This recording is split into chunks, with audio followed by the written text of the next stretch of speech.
Hello,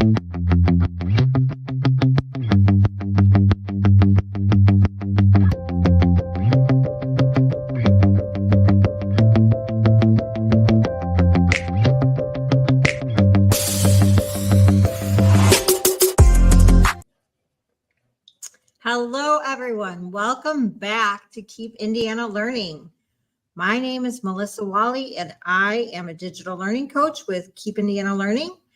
My main job, my day job, is that I work for Hanover Community Schools in Cedar Lake, and I'm an educational technology specialist. And then I also serve on the HEC board if you are a part of that. So whether you're new to our book study or you're just joining us today for the first time, hopefully you've been following along, but either way, welcome. Today we are here for chapter 4 of UDL and Blended Learning by Katie Novak and Caitlin Tucker. And Diana and I have another guest joining our conversation today, Nicole Nelson. So thank you, Nicole, for joining us. We're so glad you are here today. Yeah, thank you for having me. I'm glad to be here. I'm Nicole Nelson, and I'm from Lewis Cass Schools. I've been in education for 24 years now. I've spent the last 21 of those teaching grades pre-K all the way through middle school. And I'm currently in my third year as technology integration specialist. I'm also a fellow Keep Indiana Learning digital learning coach with Diana and Melissa. So thank you for having me. Oh, we're so glad you're with us today. I'm Diana Knox from Clay Community Schools over in Brazil. I'm in my 25th year in education. So as I was listening, we're all in that same age bracket. We're all in that same range of experiences. So we have a lot in common. And I am in my 7th year as in the ed tech world. I also obviously serve as a digital learning coach with Keep Indiana Learning, and I'm on the HEC board. And I love getting to collaborate with my DLC friends from around the state and making connections with so many amazing people. So we are ready to dive right into chapter 4, which is titled Instruction. Let's leave lecture halls in the past. And I think, you know, a lot of us, we've been there before. This lecture hall type situation where there is this extremely knowledgeable professor standing at the front of the room. They may have notes and images that they're projecting online, and then they are just sharing mountains and mountains of information. And so here we are with very little knowledge on the subject, scrambling to figure out what's important. What do I need to write down? Usually we end up with crampy hands, lots of pages that we can't make sense of later. Well, that's just not necessarily a recipe for a lot of success. So there's a lot of students, too much information, not enough time to process the information or interact with it. Sometimes there's not time to ask questions, and then no time to make those connections with the classmates, which, you know, your co-learners can be very helpful to you as well. So this is a very stereotypical example of passive learning. And so we are wanting to talk about active learning, which is where we might have smaller chunks of information that are delivered. There's time to ask questions, understand vocabulary, make connections, construct meaning to what we're doing. And when students have the time to mentally engage with the information before moving on to a new topic, they're a lot more likely to remember that information and be more successful down the line. And this type of active learning can take place in person or online or a combination of the two. And, you know, a lot of us educators, we know that this one size fits all, sit down, whole group instruction is not the most effective because it doesn't retain student interest. Their attention spans, what is it? Research will tell us that it's like 5 to 10 minutes now because it's gotten shorter. So people are not engaged, they're not interested, but it's still used very commonly. And it's simply because there's a lot of content we are expected to get through in a certain amount of time. And so that's a real challenge for us. But I love the final question that Caitlin and Katie give to their readers in this first section of chapter 4, where, and this is a question that we teachers may not be able to answer. It's probably for the higher powers, the big guys up down the road, up the chain. if we are racing through the curriculum, what's the point of that if the students don't understand it? So this was my approach when I taught Spanish. My last couple years in that one-to-one environment, my co-Spanish teacher and I, neither one of us had majors in the language, so we knew we wouldn't be dual credit.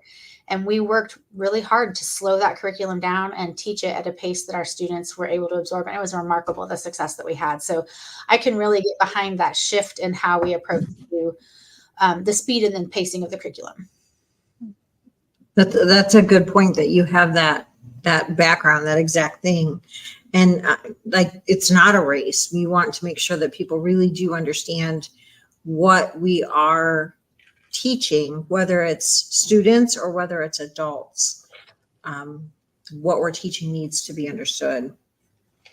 And we think about teaching, and we know that teachers have so many jobs, so much so that there's now memes about it. There's the viral videos that go around about all the hats that educators wear and the things that they encounter during their day. And some of it's funny and some of it just isn't funny. But the primary responsibility of a teacher, what we are here for, of course, is teaching. And we know that there's not one way to teach students. There are many ways. And the methods that teachers might use to engage their students fully or may encourage students to be passive learners. What do we want? Do we want them to be engaged, or do we want them to be passive learners? We definitely want them to consume the content, but which way do we want them to go? So there's a quote that stood out to me in the book, and it's actually from another book, and it's one that I haven't heard of. It's called Explicit Instruction, Effective and Efficient Teaching. And that title right there grabbed me. I instantly went to Amazon to see what is this book and why haven't I heard of it. It's by Anita L. Archer and Charles A. Hughes. And the quote reads, right away I thought, okay, this one's going on my wall. Terminology aside, perhaps the most basic question in education is this: what is the best way to teach students? First, we believe that there is no one best way to teach. Instruction should be based on students' needs. And that right there is UDL. Like, that's what it's saying. Like, there's not a best way to teach kids. It's whatever they need. So whatever Diana needs as a student and whatever Nicole needs as a student, that is their best way. And I think that really sums it up. That resonates with me as I think about the impact on students when we adjust our instruction, and it then allows them to make choices in their own best interest, even if it's in just the smallest little way. And in turn, we know that the frustration that can bubble up and take over and actually prevent the learning from occurring if they get too overwhelmed. And that brings me back to the not so strong student that we had back in that packets video in chapter 2. That student, I think his name was Jeff, who was talking about the freaking packets. And we don't want that. So what can we do? Well, one thing, and in this book, they refer to it as self-directed learning. And that's an option that's supported by UDL and blended learning. And what it does is it gives options to meet students' needs. So self-directed learning, although it sounds like it doesn't mean that the student's teaching himself or herself. What it actually means is that the incorporation of teacher direction is flexible.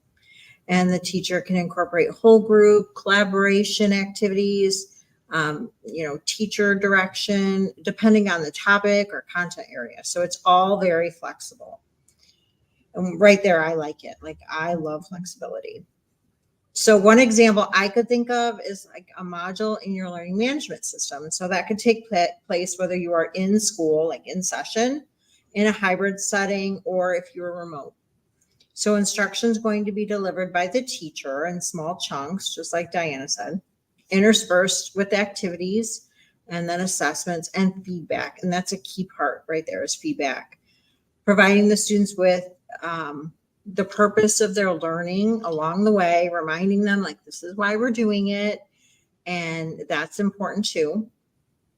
And then thinking about that guided learning model, I see nothing but an opportunity to provide support for students as they create the meaning. It really puts them in the driver's seat. And that also is just such like a key point of UDL, is putting the students in the driver's seat.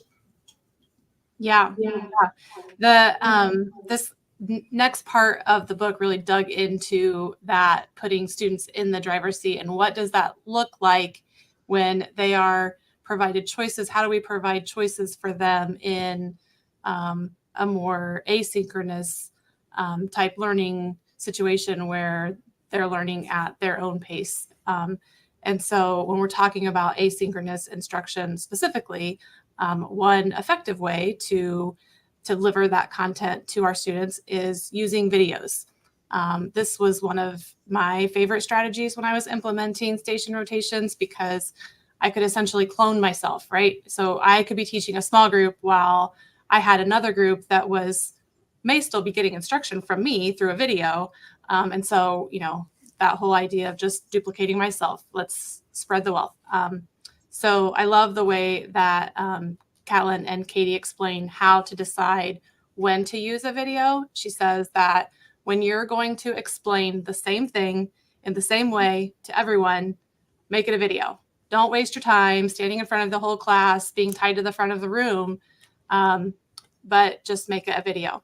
And it's so true, because if it then exists past that one chance that students might have had in class to catch the content, and they may or may not have got it that first time, now everyone can rewatch, rewind, slow it down, add captions, and it just makes the content that much more accessible.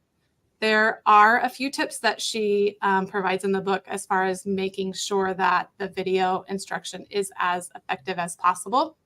And so one idea is obviously to make sure to keep it short. And there are some studies that we can refer to that recommend that we should do 1 minute of video content per each year in school. So if you are making a video for third graders, then the max would be like a 3 to 4 minute video. And that's going to be that sweet spot that keeps their attention. So I can see this being true, even when I'm making videos for adult learners, right? Try to stick to that like TikTok style, just keep it simple, right? Another thing to consider is how the video is presented within the lesson. So the video should be preceded by some sort of activity that's going to pique the student's interest or assess prior knowledge. And then when we get into the video itself, allowing students to use guided notes so that they have something to kind of hold their interest, keep them engaged while they're watching, or to use a platform like Edpuzzle where there's built-in checks for comprehension and checks for understanding along the way. And then finally doing something with that video afterwards. So after watching, what would students do that's going to extend or maybe apply what they've learned, likely in some kind of synchronous environment where there is then someone to support any areas of misconception that they might have. I love that. And back when I was still in the classroom, Edpuzzle, I adored that product because of the data that it gave me, where I could go back and I could see how many times a student had watched a particular portion and maybe they were still struggling. And that gave me that information that I needed to know that that student needed more enrichment and more supports than maybe the other group of students did. So I love that idea. Mm-hmm. And I'm actually going to kind of dig a little bit deeper into that a little bit. Now my district, I used Edpuzzle. Now my district has Canvas Studio. So it kind of allows some of those same data gathering pieces. And Nicole already mentioned this, but that ability to duplicate yourself and be in 1 or 2 or 3 places at a time, more than one place, or 2 or 3 places at a time, depending on where the students are in the module or the activities. It's so powerful because typically there's just one of us. But when we utilize that video instruction intentionally, it really becomes a powerful tool for our students to kind of guide their own learning and take that ownership. And I love how they set out in this next section of the chapter to challenge the implication that many people think that students cannot be doing any meaningful work unless there is a teacher directing and mentoring the learning in real time. And the example of the thesis statement work, and it's kind of just expanding on something that Nicole mentioned, if you're going to give the same piece of information to every student, make a video. So if I want to, and this is in my wheelhouse because I was an ELA major, thesis statement, to talk about what it is, that's the exact same information for every student. So a short little video introducing what a thesis statement is would be fantastic. Then once they know what the thesis statement is and we go to work on applying that and writing our own, this allows us to scaffold the content to put the systems of support that are in place for the students that might need it. Some of my students, they have learned what it is. They can go and write one independently on their own right away. Some may need some modeling. Some may need modeling with a sentence frame. And so you have that ability then to work in those small groups or with those individual students that need that support so that your students have what they need to prepare and create a thesis statement and get some really immediate, meaningful feedback that helps them in that writing process. So the time spent pondering those grouping strategies that you're going to do for whole group, small group, video instruction, that's really important. And it can make that synchronous lesson even more engaging for our students. And Catelyn and Katie provide a really fantastic graphic on page 103 of the chapter that gives us some considerations for us as we are putting those grouping strategies into places and their purposes. So when we give our learners those opportunities to direct their own learning, putting them in the driver's seat, as Melissa said, even at a young age, they get autonomy and agency and prove themselves to have more self-efficacy. And it can make the learning a lot more meaningful for them. I think that example that you just gave about the thesis statement, I think that really showed how you can use that in a different way. I wouldn't have thought about that. Like you're scaffolding what they need and providing that in a different way. And it's also a good way that they can get what they need almost, I don't know if non-threatening is the right word, but they don't have to go up and stand at the desk and ask for help. They don't have to raise their hand. They can just do it on their own time. They can rewatch. I think that can be so helpful for so many students. And it's that UDL principle of having the same high expectations for everybody, but giving them the tools. So all of your students have the tool that they need to create a thesis. Mm-hmm. And that's the goal. That's the high expectation. Make that thesis. And it makes them successful. Right. I love that. And you mentioned about a young age. And my first job and one of my favorite jobs in education was in a child care center teaching preschoolers. And I really, really enjoyed that job because you got to see such growth in such a short time and you just saw them blossom. Catelyn talks about her own children who as toddlers attended Montessori school. And so I'm like emphasizing that word toddlers because this story, I read it and then I had to reread it. Like, wait a second, these are toddlers. Because the school hosted a Watch Me Work night and the children served as tour guides. So I'm envisioning it like open house, except the children are the tour guides. And so they are walking their parents around the classroom and showing everything off and showing off their favorite activities. And I'm sure that this has been practiced and modeled. And they're taking items off the shelf. And for some reason, I thought about like a puzzle. And so they're taking the puzzle off the shelf, explaining what it's used for, how it's used, showing how it's worked, and then returning it to the shelf. And, you can just think about what that would look like. And then I think about the preschool I worked in, and it put some questions in my mind and some thoughts, but regardless, these children were toddlers and this is how it worked. And so if they could demonstrate these behaviors because they were taught and it was expected, it was modeled, it shows that we have to be explicit with our directions and expectations and follow through. And will there be slip ups? Of course there will be. Kids are going to make mistakes. Kids are going to make the wrong choices, but mistakes are part of the learning process. And I think that that's something to embrace. So I really liked this story.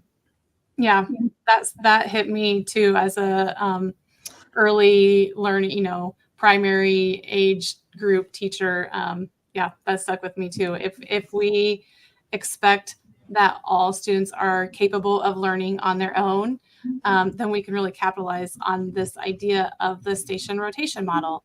And I know that there are, teachers out there who say, "Oh, but I've tried it and it just didn't work." And but to kind of keep that in the back of your mind that yes, they're capable. We just have to walk them through, continue to go back and remind them. And it's going to be messy, and I'm sure it's not going to go well the first time, but yeah, they are capable, right? And so there were some strategies for what a small group lesson might look like when the rest of your students are working through stations, right? Because your time is tied up with that small group. And so what are those students doing? We've talked about we've kind of all been familiar with the idea of hooking an anticipatory set at the beginning of your lesson. That was, in my college years when I was writing out my lesson plans, that was always the first thing that needed to go at the beginning, right? But that is the idea with the whole lesson, right? Is to hook them with a challenge or some sort of problem that they're going to work through together, like throughout the lesson, and that sort of productive struggle is what holds their interest and makes them want to know how to solve the problem, and kind of helps you to rein them in when you're then explaining, okay, now that you've struggled with it, this is how it works. This is how to solve it. Another strategy for what the small group lesson might look like is just that I do, we do, groups do, you do. I know I've used this method many times as a great way for just a gradual release of responsibility to the students, like allowing them to see me model and provide instruction before they're asked to complete a task, either as a class or within a small group. And then when they're working in their groups, then that allows us time to build in some differentiation and different levels of rigor. And then when they're at that point where they're working independently, then it allows us to provide feedback and support to those students who might still need a little bit extra to succeed. And then the final strategy that they talk about is just present, pause, and discuss. And this one was interesting to me because it is what it says, right? You present a small chunk of new information to students, making sure to use some of those UDL principles where we're providing multiple means of representation to give them key vocabulary and help them understand keywords that you might be working on during that lesson. But then pausing for them to discuss, write down questions, take notes, and then the lesson is kind of geared towards the questions that the students come up with, and where they expect, they are kind of driving where the lesson is going. And so it's just a great model for allowing students to engage with that content and kind of normalizes the process of asking questions. Yeah, I loved all those different ideas. Yeah, they're fantastic. I was sitting here thinking about ways that I could put those into action, even in professional learning that I lead now as a coach. You could totally use those same strategies. So yeah, well, we are almost at the end of our time together. And we hope that you've got some ideas and inspiration to leave those lecture halls in the past, But as we get ready to close out, we are going to do our reflections a little bit differently this week. If you've been hanging out with us, you know that we've kind of picked one of those reflection questions at the end of the chapter. And these happen to be on page 110. But we liked them all so much that we wanted to summarize, reflect, and discuss. And it was perfect that there were three of us, three questions. And it was interesting because each of the three spoke to one of us. So, Melissa, you're up. So the question I chose is, when universally designing blended learning experiences, you can build expert learning while also building relationships and targeted instruction through a model that is student and teacher directed. Which aspects of your model are currently teacher directed that you recognize you can transition to being student directed? So I've been out of the classroom for quite some time. However, I'm thinking about my time back in kindergarten. And I would definitely incorporate choice boards into my classroom if I went back to kindergarten, and teach the littles how to use a digital choice board that provides options that could be used for the rest of the year. So like options could include consumption, such as videos and screencasts and stories read by the teacher. I would include options that provide feedback, such as boom cards. And that would allow the students to grow and provide self-reflection. And then while they were working on the choice boards, groups can be pulled in person or virtually if we were in that situation ever again. Once these are created, they can be reused and can even be used as an early finisher activity. So I think you get a lot of bang for your buck, and they can be used in so many situations. Like I know we use them during Digital Citizenship Week. We'll create choice boards for Digital Citizenship Week that we can just push out, and then they can always be referred back to when we need like just a filler. So I think that choice boards, can go a long way, and it's just kind of something that you can make it to be whatever you need. That's great. This is the one place where Melissa and I have very diverse backgrounds, because she has that kindergarten teacher thing, and I was very firmly secondary. Give me all of the seniors. I liked them the best. But I love that idea. And, I think that could be applied whether you're teaching kindergarten, secondary, or adults. So I love that that's a universal strategy that can fit a lot of different age groups. So I volleyed for question number 2 because relationships and connections are my jam. And so this one was, having time with small groups of students and individual students is critical to building relationships and offering targeted instruction and support to supplement universally designed learning opportunities. How could you create a model in your own learning environment that allows you to have this time with whole groups, small groups, and individuals? So I already touched on this a little bit. My background was the world language classroom. That's where I spent the majority of my career teaching, was in the Spanish classroom. And so what I would do, introduction of vocabulary in a whole group setting. And we would have an overview of what the grammar focus would be, kind of like that explanation of a thesis statement. Like, we're going to talk about reflexive verbs, which wasn't easy in English. It was really impossible in Spanish. And then the grammar lessons would be a video lesson, because it was the same instruction, but it took my students different amounts of time to really grasp it and to work with it. And I did provide that guided notes things, because the notes piece, that was our first years without a textbook. And so my students very much struggled with that transition, and they needed a tangible resource that they could use when they went to do the activities that they applied that knowledge. So they would be watching those videos, completing those guided notes. And during that time, it allowed me to be flexible, pull those small groups back. I could look at the students who'd been absent.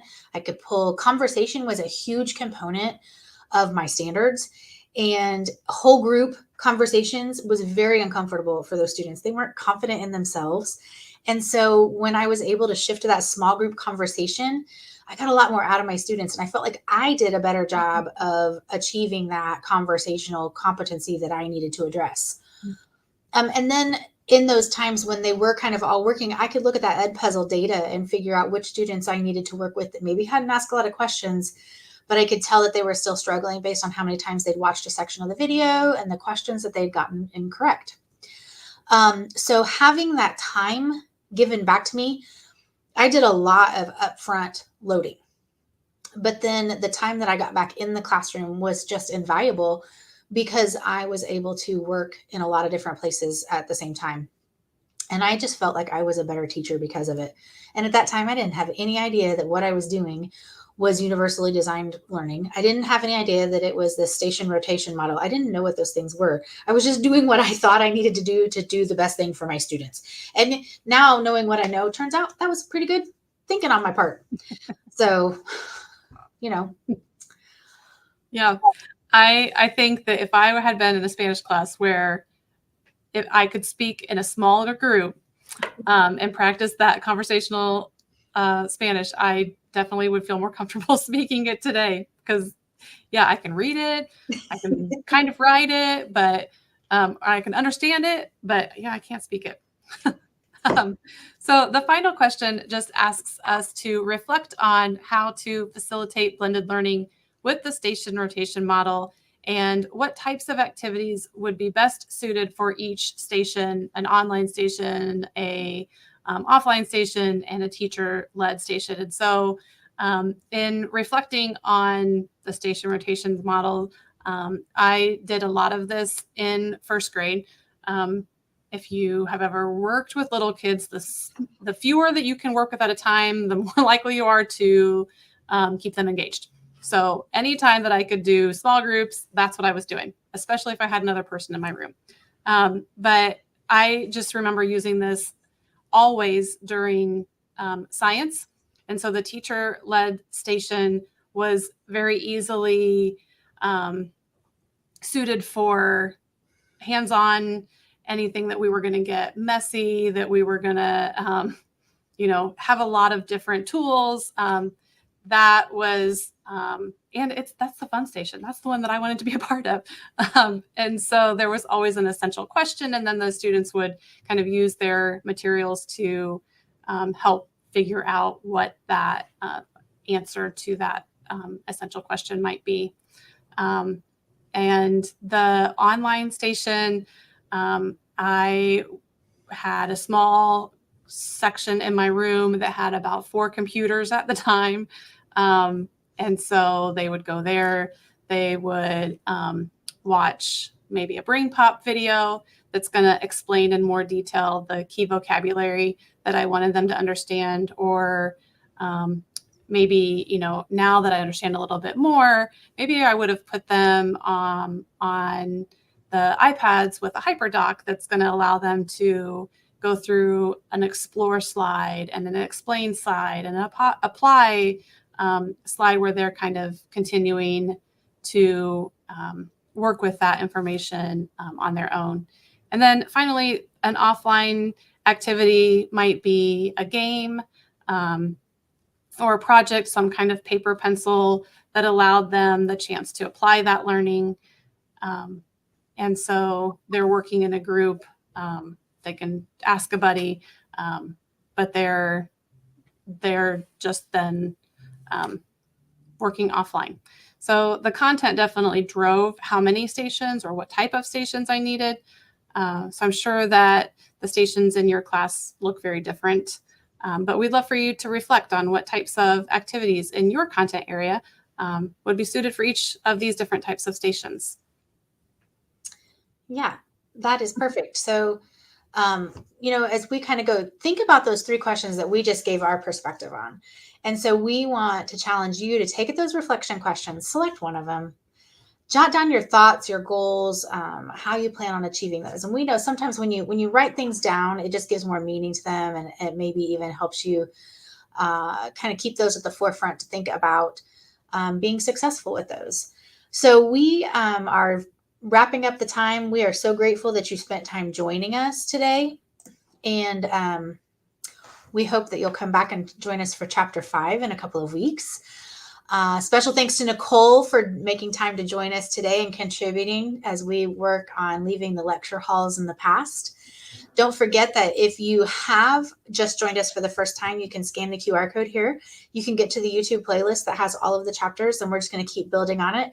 We've got a few more to go. So thanks for checking us out. And don't forget to check out Keep Indiana Learning for all sorts of fantastic learning opportunities for you and your friends. See you in a couple weeks for Chapter 5.